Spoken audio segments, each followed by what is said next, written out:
One of my dad's favorite saints is a saint by the name of Louis de Montfort. And if he were up here, he would tell you, and I think it's true, I believe him, that he says the main reason is because of his love for our Blessed Mother Mary. So it was Our Lady that brought my dad back to the faith, that he would say saved his life. Louis de Montfort wrote the classic work on Our Lady, True Devotion to Mary. It's been the most influential book ever written about our Blessed Mother. But my dad likes to tell the story about him that he was a very famous preacher, and he would be called to give retreats at many parishes, many dioceses, and he's one time giving one in a town in France. He was a Frenchman, lived in the 18th century, and he's giving this retreat, and he's at the pulpit, and it must have been either an open-air church or there were windows, the doors were open, and across the street there's a bar. And there's several guys listening to him, and they start heckling him. They start saying crude things, they start swearing. It wasn't Mass, it was just a retreat, so he finishes up his sermon. And he walks quietly, doesn't say a word, walks over to the bar. Louis de Montfort was a big, strong man. He did not speak a single word except with his fists. He knocked them all out. They're all left lying on the ground. He breaks their glasses. The glasses they were drinking their beer from. I think that is why my dad loves him. He wants to be that kind of saint. Saint Nicholas, the one that we got Santa Claus from. Saint Nicholas was kicked out of one of the early councils. Like we just had the Second Vatican Council 50 years ago, where all the bishops in the world gathered together with the Holy Father. Our recent synod was a small example of that. St. Nicholas was kicked out of the council. This man who became a saint, do you know why he was kicked out? Because one of the other bishops, who was a known heretic, who preached lies about the faith, he kept speaking up, and Nicholas finally got so fed up, he goes over and he socked him. He socked him. The Pope had to kick him out of the council. Now, why do I speak of these guys? Not that that's the example to follow, but because oftentimes people think of saints, and I think generally we kind of think, oh, they're wimps, or they're not normal, they're not real, they're goody two-shoes, we could never be like them, oh, I couldn't possibly be a saint. Every single one of us, that's what we were made for. And if guys like Louis de Montfort and St. Nicholas not only become saints, but great saints, the reality is it's possible for every single one of us. Recently I was reminded, I one time helped out at a retreat for young boys, teenage boys, and it was fathers who were giving the talks during this retreat. And this one dad gave the example. He's trying to teach the kids about vice and virtue. And he gives the example, he says, imagine if you walked into a room and a crowd has just left and you see a $20 bill on the floor. He says if you are dishonest, if you are greedy, you'd look over your shoulder, see if anyone's watching, and you would rush to that bill, stick it in your pocket as quickly as possible. He says if you have the virtue of honesty, he says you see that $20 bill and there's no struggle in your soul. You don't deliberate like, gosh, should I take that or not? You know, do they need it as much as I do? Maybe God planted that there just for me. There's none of that. If you are virtuous, you immediately run to grab the bill to bring it to the proper owner. My brothers and sisters, the saints were not just virtuous, they were heroically virtuous. They weren't wimps, they were heroes. And that's why our church holds them up, and especially on this feast day, that we're reminded of that. Because the world gives us so many heroes to follow. And sadly in our culture, many of our heroes who are movie stars, artists, actresses, many of them don't live very good lives. Now, are there some who are examples to follow? Yes, but our kids are following them and not the true heroes that we ought to follow. I was talking to the school kids. We had Mass on Friday, and we had an early All Saints Day Mass. And I was speaking to the kids, and I told them my record for confession, the most consecutive hours I've ever spent in the confessional was 9 hours. Now, yeah, and you say, oh wow, gosh, and they were grueling. I mean, I was getting hungry, I'd use the bathroom, you start hearing, you're just like, oh man, I don't want to listen to one more sinner, right? 9 hours straight. I finished up and I was so proud of myself, man. And then I thought, St. John Vianney, he did 12 to 18 hours every day for 40 years. I mean, that's heroic. I thought of St. Maximus the Confessor.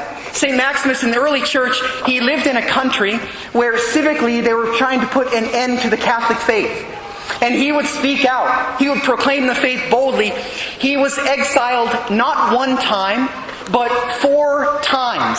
And he kept sneaking back in the country and trying to protect the faith for all those Catholics who lived there. Finally, they knew they couldn't silence him, so they cut off his hand so he couldn't write anymore, and they cut out his tongue so he couldn't preach. But he was never going to give up on the faith. I thought of Mother Teresa. I one time had the opportunity. I was in Lithuania, and I was visiting a religious sister there. And the Missionaries of Charity, they have a convent at which they serve the poorest of the poor. And the sisters, Mother Teresa, had died about 5 years beforehand. And they were sharing with me stories because sometimes some of them had lived with her. Some of them got to know her fairly well. And one of the sisters shared with me, she said, "Father, I was present when our superior at the local convent at which I was assigned, she called Mother Teresa because we were in a war zone.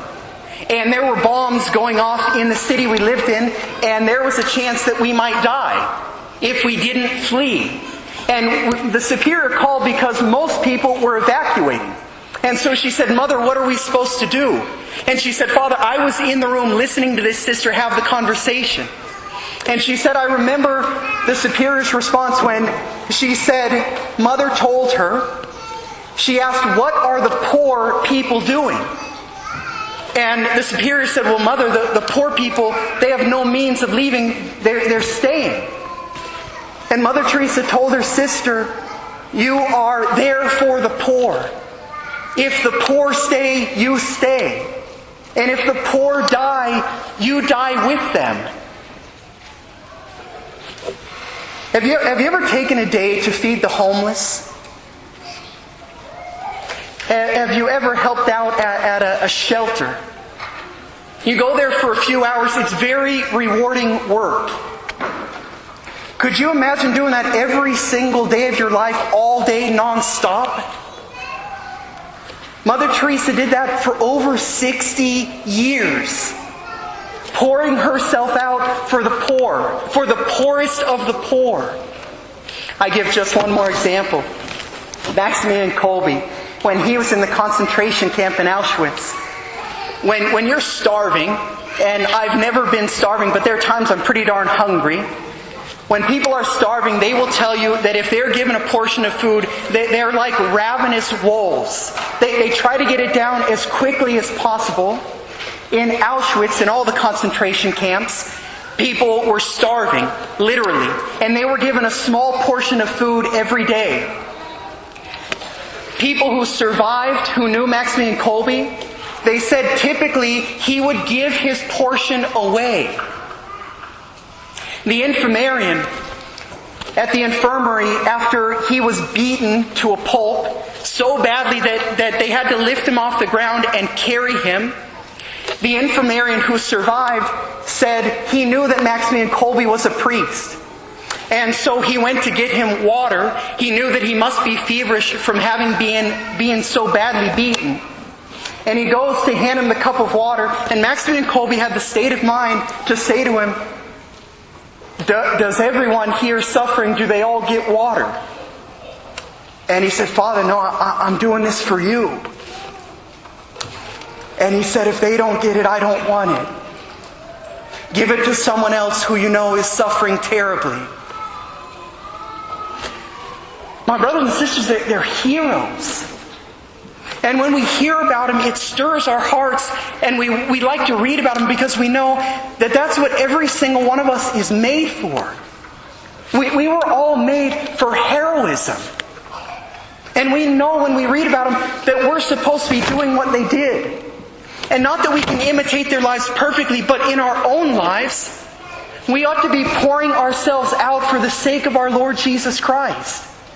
And we know when we read about them and we're not following their example, that we are not becoming who God made us to be. And so I can tell you right now, if you are not truly happy, that part of the reason you're not happy is because you're not on the path to sainthood. And I can say that because I know it, because I know myself as a priest. There are times where I come before our Lord and I search my heart and I know that I'm not becoming the saint He made me to be. And I know that because I'm not really at peace. Because I'm settling for something less. And when in our lives, when we're settling, we're not going to be joyful as God made us to be. And so I have to choose and okay, Lord, I'm going to set back on the right track. I want to be a saint. I know that's what You called me to be. As I was preparing for this homily this morning, I became aware of something that is standing in my way. And I know, okay, now I have a decision to make. Am I going to remove that obstacle? Or am I going to be a mediocre saint? And sometimes I do, I'm like, man, Lord, I kind of like to just be a mediocre one.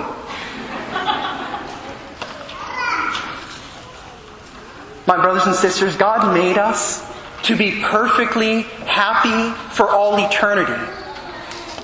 But the joy, the peace, the love that He wants to pour into our souls, He wants to do that here and now.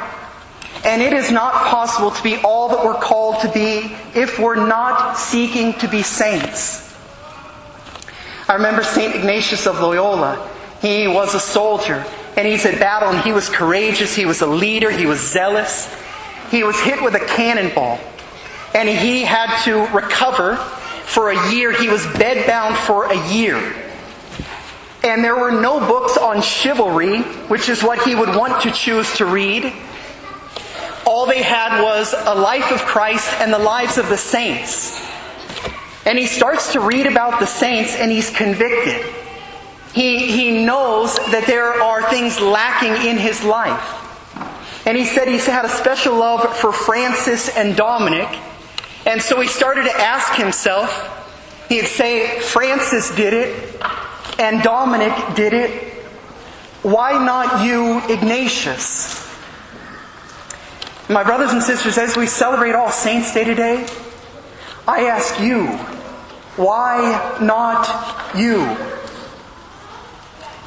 It is our primary vocation. It's what we were made to be. Mother Teresa was one time asked by a reporter. He said, Mother, what is it like when so many people in the world believe you're a living saint? How does that make you feel? And she looked at him and she was confused and she said, but isn't that what we're supposed to be?